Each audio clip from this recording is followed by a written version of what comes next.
this is a super fun and unique case to have you, Seth, on the podcast because I actually just booked my first job with you, which is really exciting. You did. I've never had a casting director on the podcast moments after that something like that happened. So that was really thrilling. So thanks for that. And thanks for amazing. being here. And I don't normally cast a lot of commercials. And so I think the universe just conspired for us to have this conversation in this way. So I'm excited. Can we talk a little bit about that? Because are you getting into commercials or did that happen? Is that that's not the first commercial you've cast, is it? It's not the first commercial. Actually, a commercial was the very first thing that I ever cast with Liz when I was just kind of dabbling my toe into casting. And it was the most overwhelming, most work I've ever done in a week because commercials are lightning fast. You have to see a ton of actors. Like it's just its own sort of animal.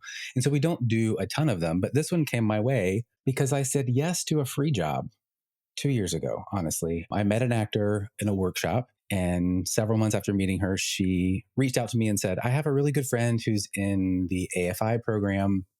He's getting ready to do his thesis. He'd love to sort of just talk to a casting director. You know, I'm not asking you to do it for him, but, you know, just kind of pick your brain and give him some advice. We got on the phone. I read the script. I loved it. He's like, I don't really have a lot to pay you. Like, we're not going to be able to pay the actors. Like, it'd be sort of a, because you like the project and believe in what we're doing kind of thing. And I said, sure. Yes, he's a really great guy. And then fast forward 2 years, he calls me and says, hey, I've got a commercial that I'm producing. I need a casting director. Are you available? And it just so happens that I was, and I said yes. And here we go.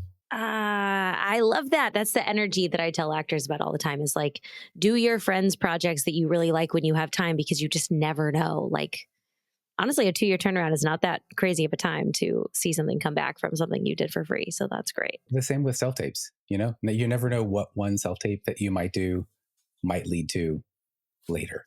You know, we had an actor on this season of Mayor of Kingstown that she taped for a role in season 1 that she didn't get. And then we were casting another role in season 2, and she booked a recurring role in season 2 off of a self-tape that she did for season 1. So did you guys specifically go back and pull her tape from season 1, or how did she book that off the original tape? We did. We read actors for this new sort of, it was initially written as a co-star, possibly recurring. Like they didn't really know what they needed. It wasn't supposed to be that big of a part. And we read a bunch of women for it. This particular actor was someone that our casting directors were like, oh my gosh, wouldn't it be amazing if she would do this? We loved her from last year, but we couldn't hire her. And then we checked her availability just to see, hey, you think she'd come and want to play? And she really likes the show. And so, yes, she was available to come do this one episode. At the time, it was just one episode. And instead of having her read, we just pulled her tape from last year, showed it to the director and our showrunner. And they're like, yes, she's amazing. Great. Let's bring her. Let's have her do it. Shows up on set. Everyone falls in love with her. We were block shooting. She shot the episode that she booked. They wrote her a scene in the other episode that was in that block and then just kept bringing her back for episodes throughout the season. So it was great. So when you said that her first tape made everyone fall in love with her, like initially too, did anyone tell her like casting loved your tape, but not for this role? Or did she just go on thinking it was another tape? I don't know who saw it, whatever, and like get no feedback? I can't give you a definitive answer because I didn't work on season 1. I do know that for that role, she was down to one of a couple of actors who were really being considered. So I know that she probably got a, hey, pin or watch and advise to let her know she was in the mix, but I don't know how much feedback she got for that. I think you see what I'm going for there is that like, I think a lot of times we turn in these tapes and we just think another one off to the races, never hear anything back. But to hear that they went back to her original tape tells me a lot to know that came full circle like that we just don't know what casting is thinking about. And once, casting always wants to get the job done as quick as possible. We always want to find the best actor as soon as possible. And so there's always those actors that either we love, that we always go back to, or those that we remember, she was the one that got away. And if there's anything else that we can find for her, we know the creative team already really likes her.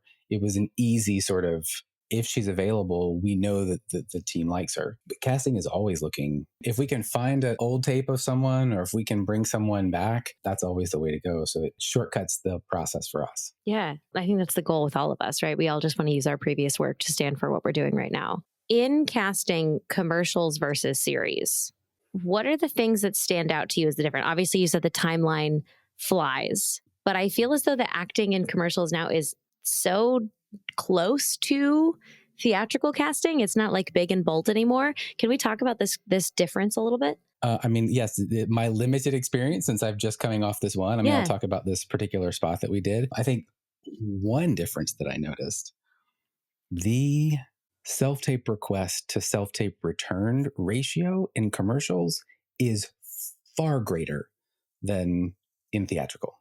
I mean, it was a 98, 99% confirm self-tape for every request that I sent out. Wait, and that doesn't happen It is theatrically? not always the case. No. What? No.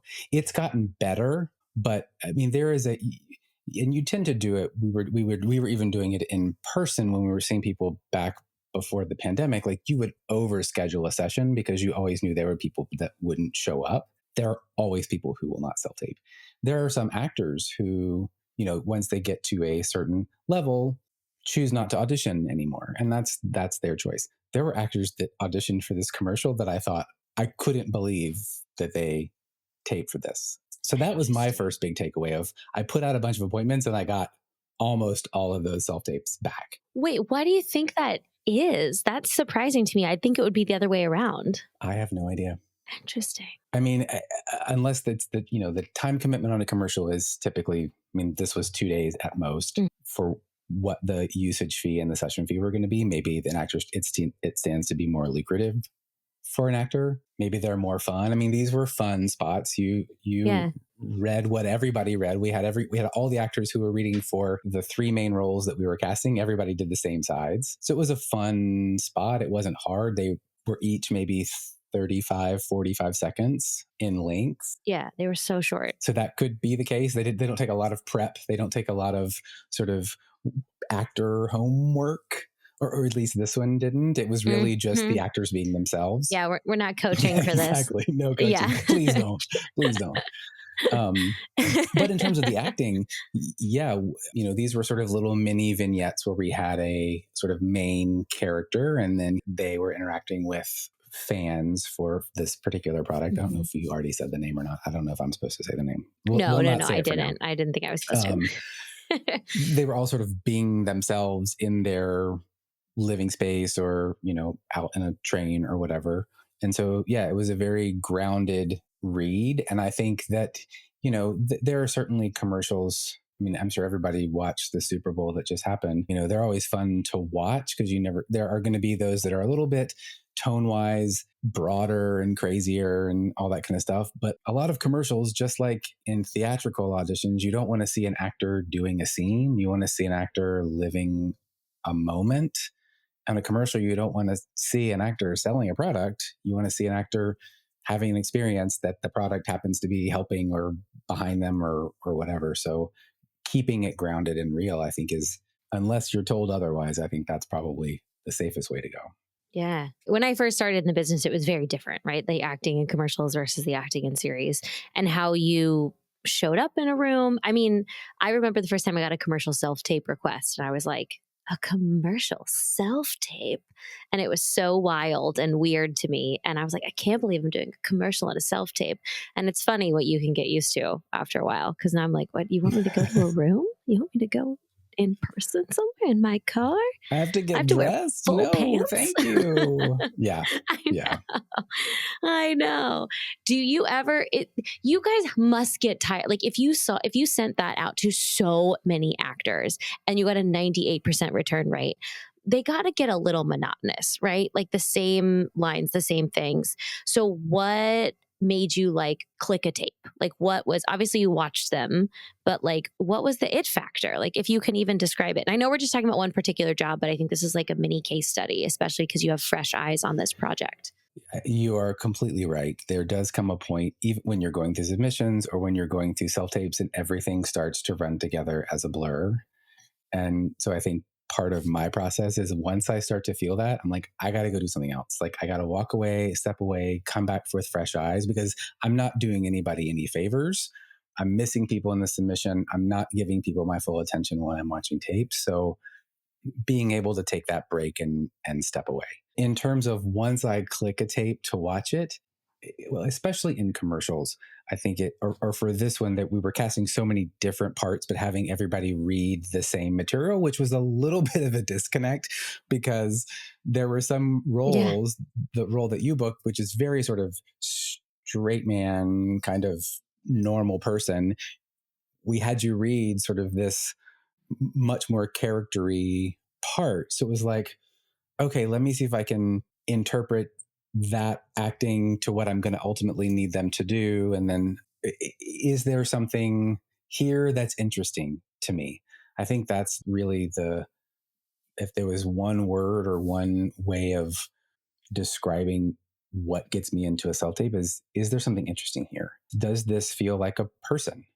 Does this feel like a human being living a moment? Does it feel like an actor having a scene? Okay, great. If I can tell, there were some actors that read that maybe did not want to be self-taping for this commercial at their home. And that energy completely came through the camera, that they didn't really want to be doing this. They were doing it because their rep sent them the appointment and they felt obligated to. Okay, that's cool. That's everyone's choice to approach it the way they want. But the ones who were there to have fun, especially in this, we had you do two different versions of the same material. And the ones that kind of went for it and had fun with the one version of it were like, okay, great. I don't know that they're right, but at least they had a good attitude and were having fun and there to play. And that's the kind of person that you're ultimately going to want to put on set with someone. Well, and that must also translate too to like series casting, because you use dummy sides sometimes, right? Or sides for a previous character, especially for a new show or things like that. Do you feel like that's a similar vibe in terms of like,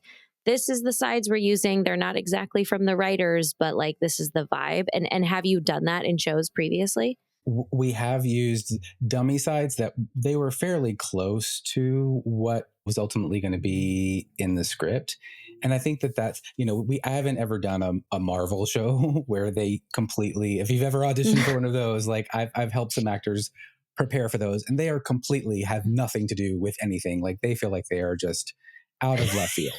And I think, obviously they want to maintain the mystery, but when we put out sides for an actor to read, it's after we've had our conversation with the writer and the director of what's the vibe of this character? What is the essence of this character? What do we need from this character in this episode? And then, ultimately in series, what are we thinking we need to be able to show or bring an actor that can know that whoever we cast in this is going to be able to hit those notes. The writers will write us a scene. If there's not, it happens a lot in pilots that it may be a series regular or a recurring role, and they've got 4 lines in the pilot. And it's like, that's Right. great. And we'll probably have them do those 4 lines, but can you write us another scene that gives us some context, gives you a sense of who this actor is, what we're ultimately going to need that character to do, so that you can make an informed decision that this is the right person for the part.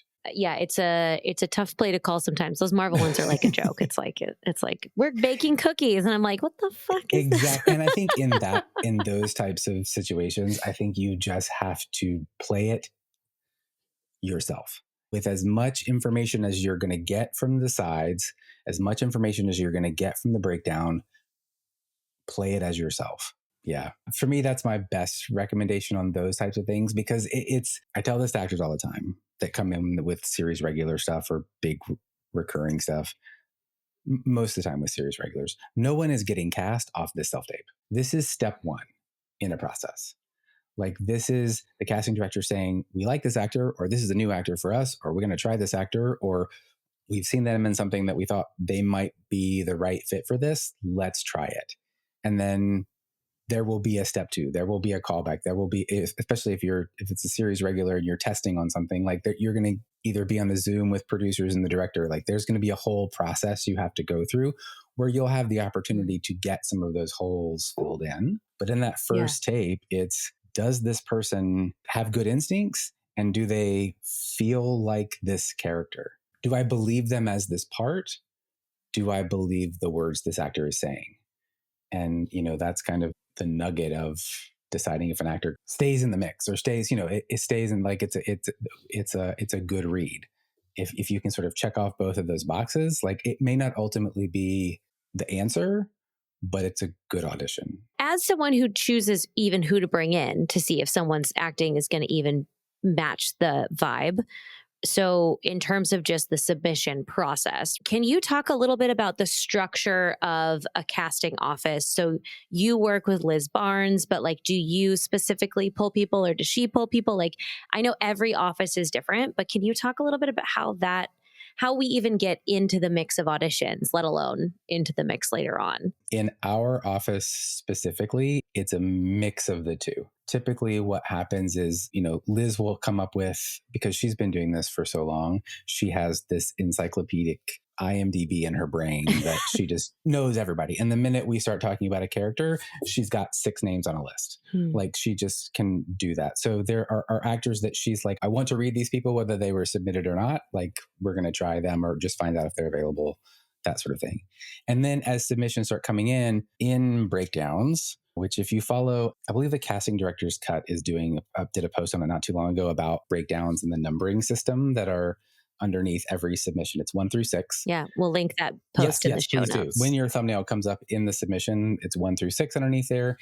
There's an indicator of whether you've been into our office before, any notes that we have on the actor, any submission notes that your reps have sent. All that information is right there. And in our office, before we start a project, we all go, okay, what are the numbers going to mean on this project? 1 is straight to producers, 6 is usually not available, 5 is self-tape, 4 is maybe, and then I will typically be 3 and Liz will be 2, that or 1. And like anybody that I really want to see, I'll just mark as a 3 and I'll let her know, hey, these are some folks that I mark. Let me know if there's anybody that you don't want to see or do want to see. And then she'll go through and change them to whatever her number is on that project. And then those are the people that will come in. Or if she's got names from her list, then we'll make sure that those people are flagged in the breakdown, or we'll reach out to those people's reps and check their availability and try to set them up. Okay. And in pages and pages of breakdowns, my actors who are very nervous about their materials or being new or things like that, can you talk us through, are there any red flags to you in a breakdown? Because there's like, some people think that's like, well, if I don't have material, I'm never going to go in. Or if I don't have credits on my resume, I'm never going to go in. Or if I don't have the most perfect headshot, or if my headshots are more than 3 years old, or like all these fake rules that we have made up in our heads over time. Can you talk us down from those? I would love to, because I think actors are really good at creating obstacles where there don't necessarily need to be them. Yes. This is listen, there's no one that will deny that this is a tough business to get into. The career paths that we've both chosen, there are a lot of things we could do that are a lot easier, that would make us a lot more money, but we are here because we love what we do. There's challenges that come with that. And part of it is these things that actors make up in their mind. So in terms of submissions, submissions can be sorted. I can sort them however I want to sort them, alphabetically by who was submitted first, who was submitted last. I will say that the one filter I tend to turn on the most is show me actors with media. And that just means a demo, a performance clip, something that is you saying words on a moving picture.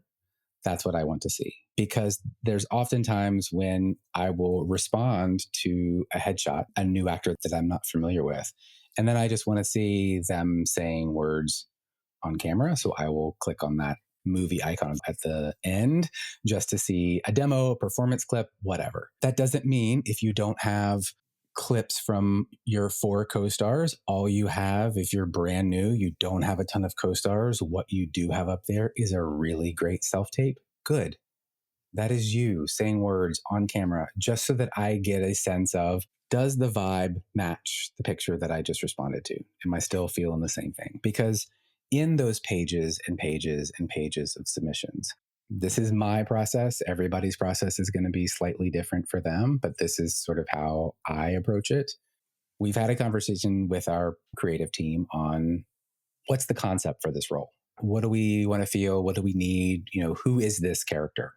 And so the first pass, there's a pass of, let me go through the page and whose headshot stands out that makes me feel that way. It's a feeling. It's like, this feels right, this feels right, this feels right, this feels right. So we use that number system to just sort of bank you over here into this thing. There's also actors that I know. Not even clicking like into them. It's kind of like the initial reflection of the headshot that's facing you situation, like first if I don't gut know instinct. You. Great. And then I was going to say there's another sort of layer in that first pass of actors that I know, that I've hired before, that I've met, whose work I'm familiar with, who I've auditioned before, that I'm like, oh yeah, they'd be great. Let's just move them over here. So there's a bit of recognition that comes with having, you don't need to have 26 headshots. If you have one or two or three that continually are submitted, I'm going to subconsciously remember you because you're going to start popping up in multiple places. So there's that. It's really trying to get that big pile, folks that are just not right or just don't feel right. Let's just have them over here in one pile. And then the folks that are potentially right, let's put them over here in another pile. And then it's going back through that secondary pile. Oh yes, I know this person. I definitely want to see them. This is a new face. Let me do a little bit of digging. Let me look at their demo. Great. What sort of experience do they have? Have they been on set before? If it's a guest star, have they done another guest star? No. Have they done 2 or 3 co-stars? Okay, they've been on set. This maybe will be okay. Are they brand new out of school? Okay, let's try it. Let's have them read if they really feel right, but then sort of understanding that they may be a little greener when it comes to being on set. And then it's just further drilling down. But I want to flag for actors what you just said though too, is that like, even if you don't have the credits and you may not end up fitting for this, what you just did was facial recognition for the next time, like you just said. So it's just another, even though you didn't even get the audition, there was still a pinpoint of you digging into their profile that still gives them a piece of, now you might kind of recognize them, file them away for later, even though they're not right for this or they don't have the credits for this yet. It's just another like layer of connection that I have never even thought about that. That's why I think it's, for my recommendation to actors, is not to have a whole gamut of headshots that are being submitted, because then I'm getting different versions of you, right? And so it's not sticking in my head as much as, I mean, Sam, your headshot is great. It looks just like you. I've seen it several times. Like, I know it's you. Like, the minute it pops up, it's like, I have no doubt. Even, I don't know if we started the podcast or we were talking about it before, like, we had never met before today. Yeah. But I felt like I knew you going into bringing you in to read for this commercial. Like, I already felt like I had a good sense of who you are. Like, I felt like I knew you because I'd seen your picture. I'd heard you on the podcast. And so it's, to your point, it's just another way of building awareness in casting's mind. Yeah. And that knowing too, that it's not all about like the credits, and also you just want to see an actor work on camera. How much does it affect? Maybe for bigger roles it affects more, but for you personally, let's say it's a drama. Let's say if Mayor of Kingston. So it's like a little bit darker, Taylor Sheridan, you click on the role, whatever, and that person only has comedy clips. How much does that affect the potential of bringing them in or requesting them for this audition? Are the comedy clips good? Does it show me good acting? Is there something, I mean, I clicked on the picture. There's something that caused me to sort of like think that this could be a right fit. So does the acting in whatever they have available, is it good? Like, that's because ultimately I want good actors, regardless of whether it's comedy or drama. I will look at, okay, if this is all they have clip wise, what's their training? What other sort of experience do they have? And then one of the beautiful things about the audition climate that we're in right now is it's a very little barrier of entry. It doesn't cost me 15 minutes in my actual day anymore to try it. There's something interesting here. I don't know, maybe it's right, maybe it's not right, but I can put out a self-tape and an actor can choose to do that or not do that. And then when the self-tape comes in, that audition either informs everyone more of who the character is or less of who the character is. And so I feel like every audition that we get, like, it may not be the same thing. If it comes in and she's like, oh, that's just too funny, or too, like for Mayor of Kingstown, if we brought in someone who does a lot of comedy and their instinct was to make it lighter and funnier, that's not really the tone of the piece we're making. And so is that their instinct? Is that what they're going to always do? Are they always going to be funny? Then maybe that's not what we need here, but the acting is still good. So great. We're not going to bring them, we're not really going to consider them for this part, but it was a new person. I'm glad to know their work now, and we'll definitely keep them in mind for our next comedy that we do. But it doesn't cost a lot anymore to try it. And it's not for nothing for actors. That's, I think, the key takeaway. No, the key takeaway is that I'm getting to see, show me good work, show me good acting, make that impression. You know, you already made an impression with your headshot and your resume and your reel. Make another good impression of good acting. Not everybody is going to be right for everything. As much as every actor thinks that they, or wants to think that they can play everything, it just isn't the case.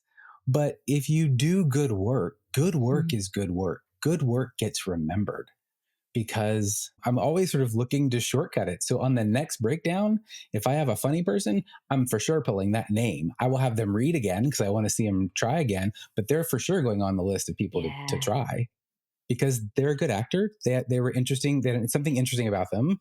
They did good work on the last time. Let's get them a job. Yeah. God, I love that. It's just a nice reminder too, because sometimes we feel like it's so hard to network. It's so hard to, in the day and age of like internet faces and COVID and all these things, a lot of actors feel very stuck in terms of getting their face out there, getting themselves seen. And there's so many different avenues to go about it. But just knowing that you being submitted is an example of networking, is an example of getting your face out there. Yeah. And then doing good work when you get the chance, you know, doing good work when you get the opportunity for casting to see you, like that is a win. I know it doesn't always feel that way. I know it doesn't. I was an actor for a number of years. You want the job and you want the result. But this business, and I know you said it many times, like this is a marathon. This is a long game. And so every audition is one mile marker on this marathon that you're on. And just it's get to the next one. Do good work there, make good choices, continue to be in class and studying, developing your craft, and it will happen. Yeah. I think when I was first told it was a marathon, I was like, okay, like 2 to 3 years. I'm like, oh, like 50. Okay, got it. Okay, great. Good. It's a lifestyle. I mean, when I first moved to LA, I had a friend who she was an actor, and she's like, it'll take you 10 years. Like 10 years is a good, like you will start seeing some traction about year 10. It happens at different times for different people, but I was like, that seems like a long time away. I don't know that I'm ready to, I don't know if I can wait that long, because we all want it now. Yeah. Like, can you stay? Yeah, exactly. And that's why I think it's so important to set your life up in a way that you can continue to stay, because there are many people here that were sort of in that group of actors that I was in when I was acting that are now having a bit of success, those that were able to sort of stay. It's taken a while. And when you say the word traction too, I want to like also add an asterisk to that like traction does not mean you start to book every role you audition for. Traction means that you're probably more often in the, oh, let's maybe see them for this role pile than you are in the no pile. And just being in that pile is sometimes the traction of 10 years. Like it's just such a repetition of like doing the thing. And I think there is a misnomer in that when actors are told like, it's a marathon, eventually it'll start to get there. And it's like, yes. And then it'll slow down again. And then it'll speed up a little bit more. And then it'll slow down again. And then it'll speed up more. Like you see actors all the time in your breakdowns that have big credits and they're being sent out for, you know, smaller guest stars and stuff. And it's just not a linear plane. Do you agree? I 100% agree, because there are some actors that come to town and have a big thing and it blows up for them. It's a lot of success and a lot of momentum, and then crickets for a while. There is no straight path. There is no sort of next, if you do A, you get B plus C. Like there is no sort of direct line to anything. It's continually being open to saying yes to opportunities that present themselves to you, obviously nothing that you feel uncomfortable doing, but I'm a big fan of saying yes to work because you never know where that could potentially lead, and not doing it from a standpoint of I'm only doing this because it's going to pay off for me later. It's doing it because, hey, this is what I say Yes. that I want to do. This is what I like doing.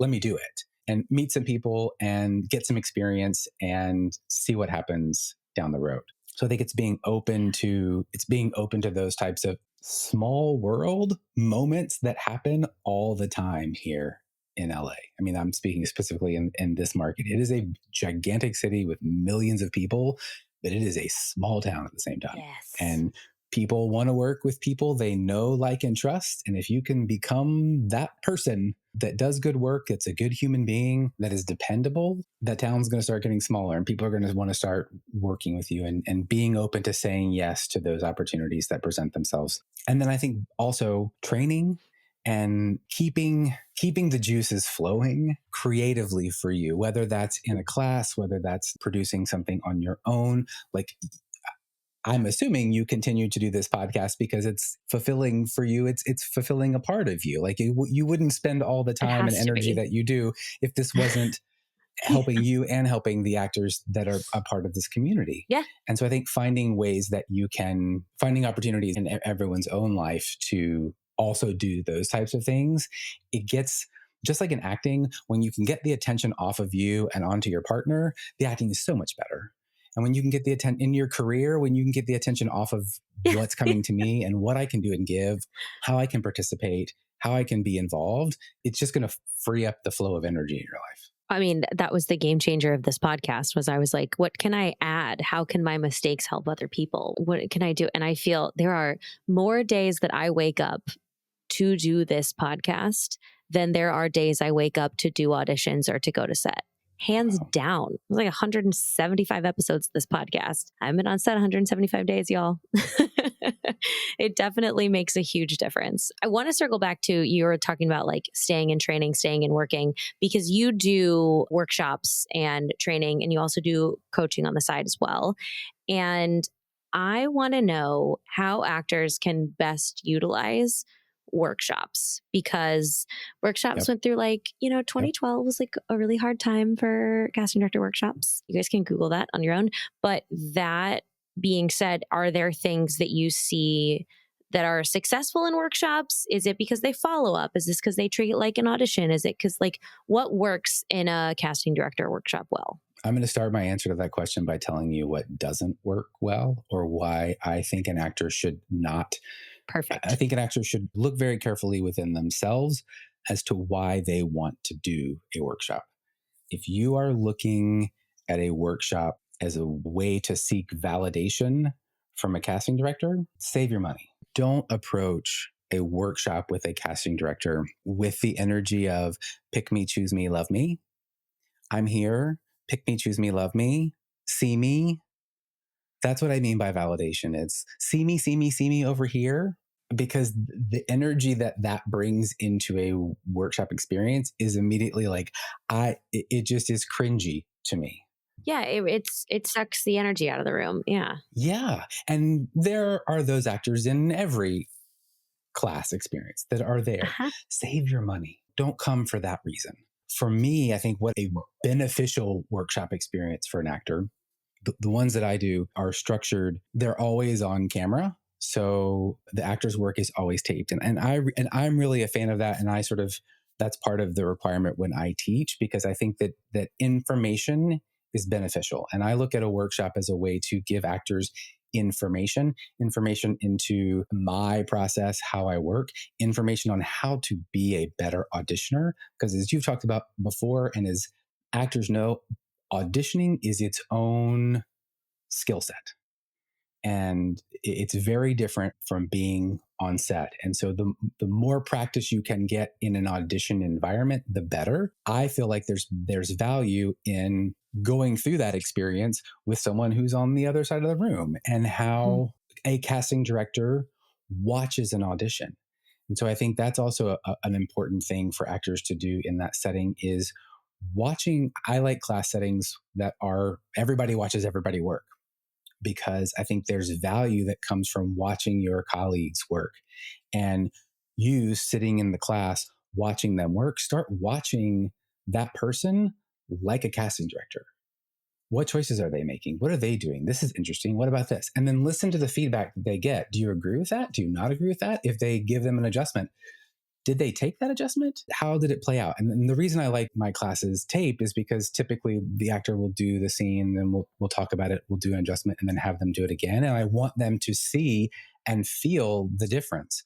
And if an actor can start seeing and feeling that difference in their body, then hopefully when I'm not there and they're home self-taping and they do their scene and they're like, what could I do here? How could I make this better? I watch it back. Okay, maybe I need to just do an easier version. Maybe I need to do a version where I'm a little bit more still. Maybe I need to have my energy in a different way or deepen my relationship and my need in this moment. It's information. I think workshops are most beneficial for actors when they go for information and what can I learn? How can I take something away from this experience to make me a better auditioner? You are like you might not always feel this way, but as a casting director, you are a Hollywood gatekeeper. So when people hear, I'm going to go perform for a casting director, they're like instantly, and I know, and actor, don't you tell me that you don't do this because I know you do this.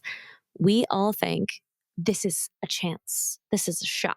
And I think that adds a pressure of showing up as perfect, which really fucks you up when you try to take a adjustment, and as like showing a product for an audition, which is not really the vibe. It's not like they're doing theater for you, right? It's like you're coming in to do something. We want to be called in, right? We want to be thought of. We want to be like on the short list of whatever imaginary short list exists. So I think that's the energy sometimes that we accidentally put towards these workshops to get especially my actors who don't have reps, who can't get submitted right now, who, don't have breakdown services. It's like, it feels like a little barrier to entry. And I think that wanting to do good work, wanting to make a good impression is not a bad thing. I think a way to approach it is, if it's a type of workshop where you, as the actor, are selecting your own material to present, I think spending some time finding some material that really showcases who you are. Just like you spend the time researching headshot photographers to find a photographer who you really feel like captures your essence and gives you a photo that you can use to be successful. Don't just, there are a lot of very easy sort of websites and quick things. And if it's sides that have come off of a popular website, I've seen them 96,000 times. Don't do something from Good Will Hunting. Like, don't do a scene that's ridiculous, that's super recognizable. Stole my line. Find something that really showcases your essence, who you are, what you do. There are some actors that, because they knew I was working on Mayor of Kingstown, brought in dramatic stuff. And when I was working on other projects, would bring in more comedic stuff. That's fine. Because I do watch that actor, and then I do sort of, where in my mind palace do they go? Mm-hmm. Right? Because that's kind of what I'm doing when I'm meeting someone new.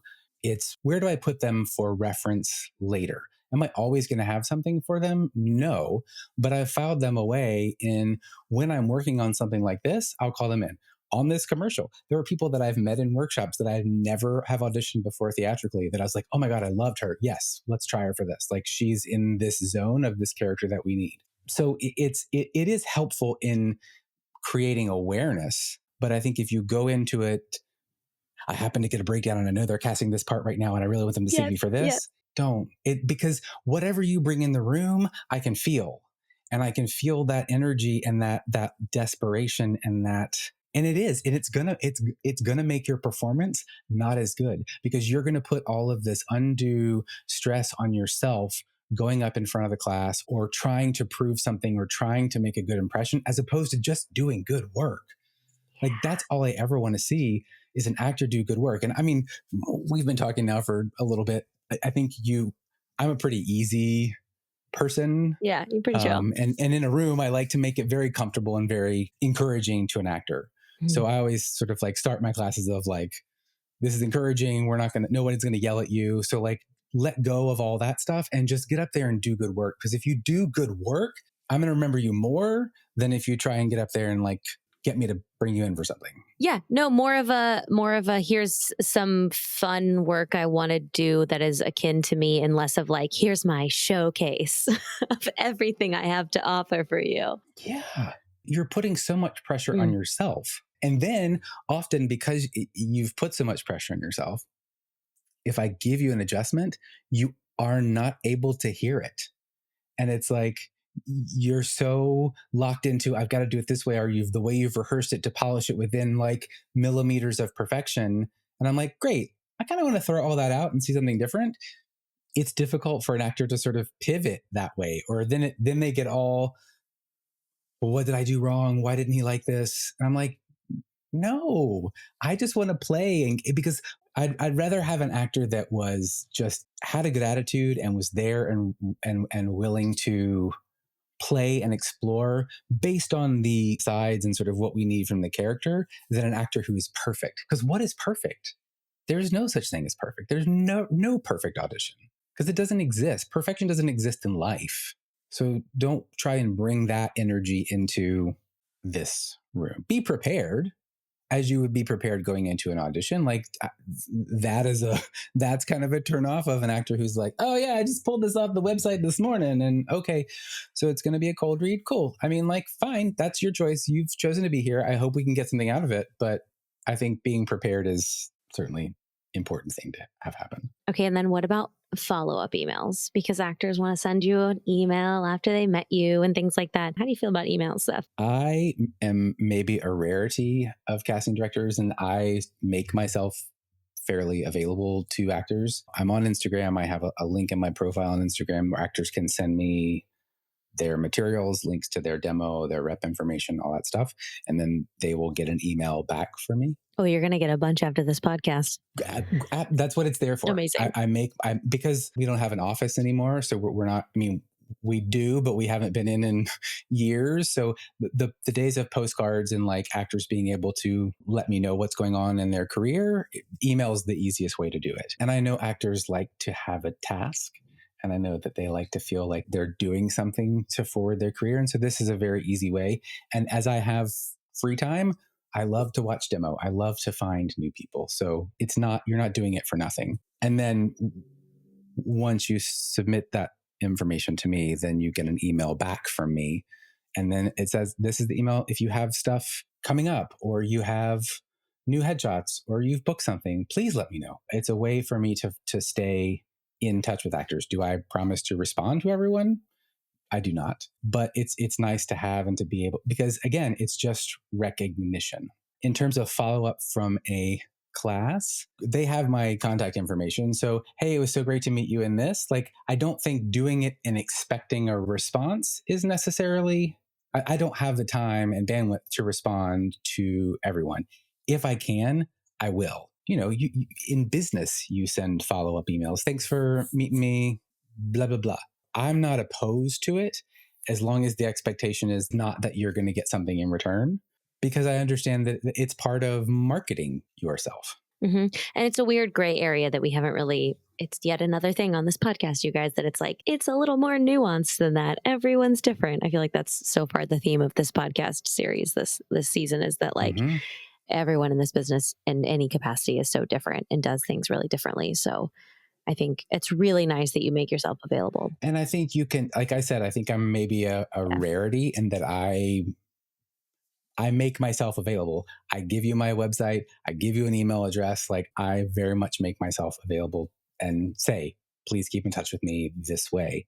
There are other casting directors that maybe are much more private, or they don't want to feel overwhelmed by stuff coming in from actors, and they don't choose to do that. I think respect that. I think you can take your cues on how to communicate with casting based on how casting is communicating with actors at large.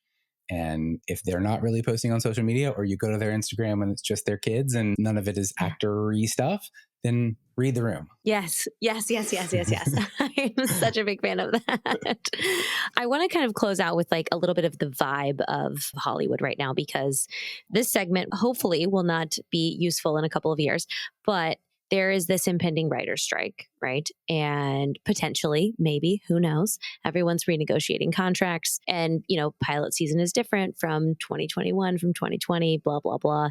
It feels a little, there's like a gentle, quiet before the storm calm of like, where are the auditions? What's going on? And I'm feeling it. I'm getting messages from actors in all capacities, as well as from people from behind the camera who are like, I'm trying to pivot and start another business as well. What's your take on it? And how do you feel like we can utilize quiet time to the best of our abilities? Well, if I had an answer to that, I would take my own advice because it's not easy.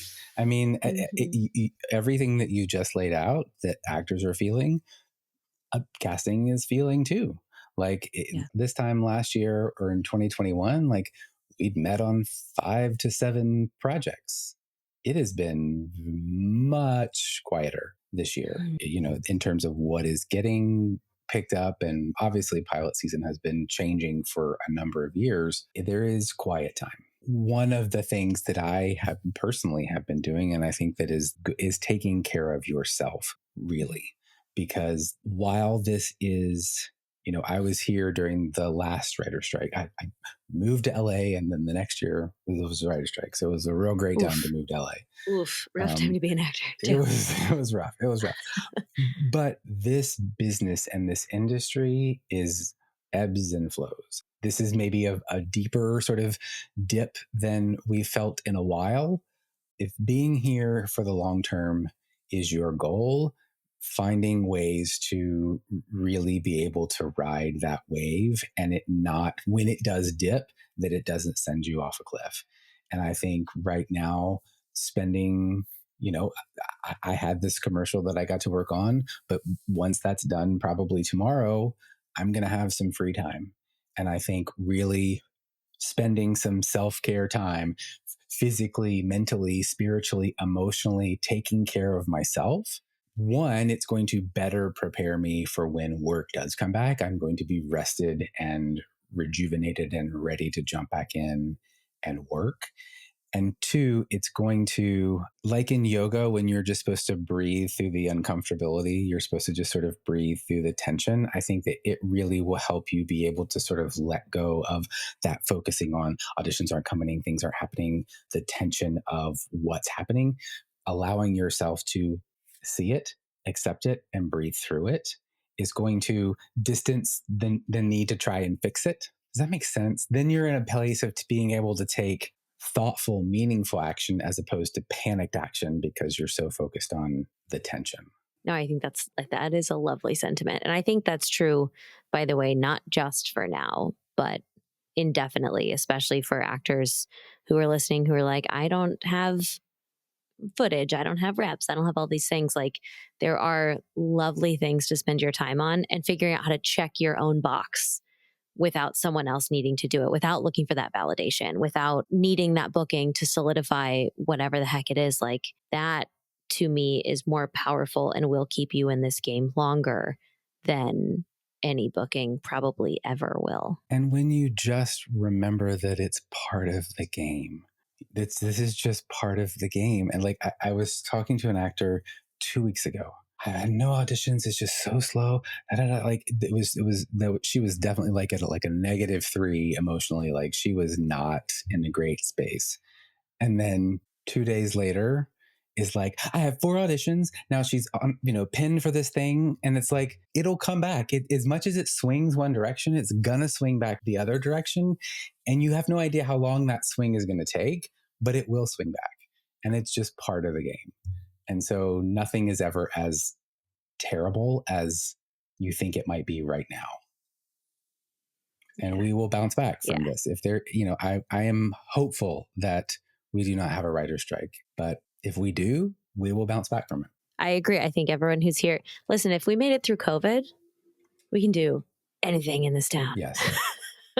Yes. Or any other town, to be honest. It was a real test, that one. It was yes. And not ignoring the effect that may have had on a person and may continue to still have on a person.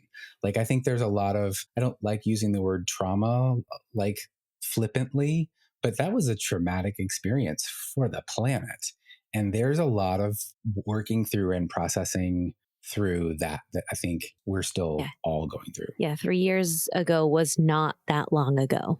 No. Nor was yesteryear, literally days ago. When this podcast comes out, the emergency alert that we've been in for 3 years will have been lifted, which is wow, crazy to think about. But that you're right, that is something for us to sit in.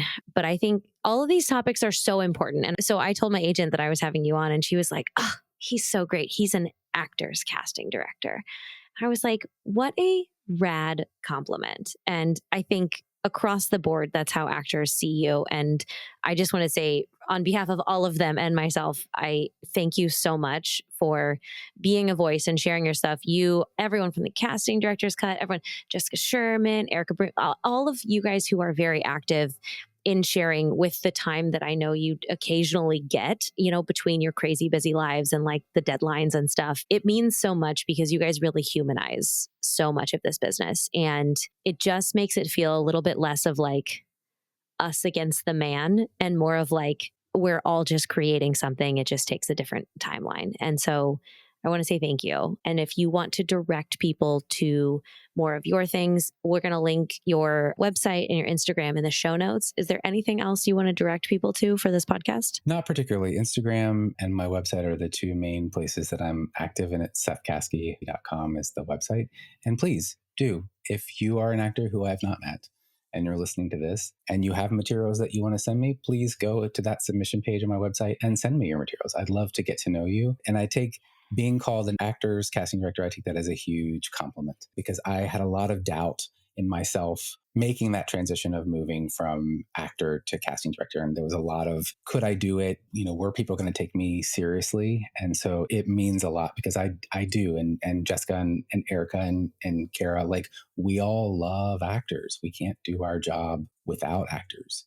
And so we are on your side, regardless of how it might feel on any given day. We are rooting for you and we want you all to succeed. And it means a lot to me, Sam, that you would invite me to be here. So thank you very much. Thank you. Oh, that's a perfect ending. So with that, guys, we will talk to you next week.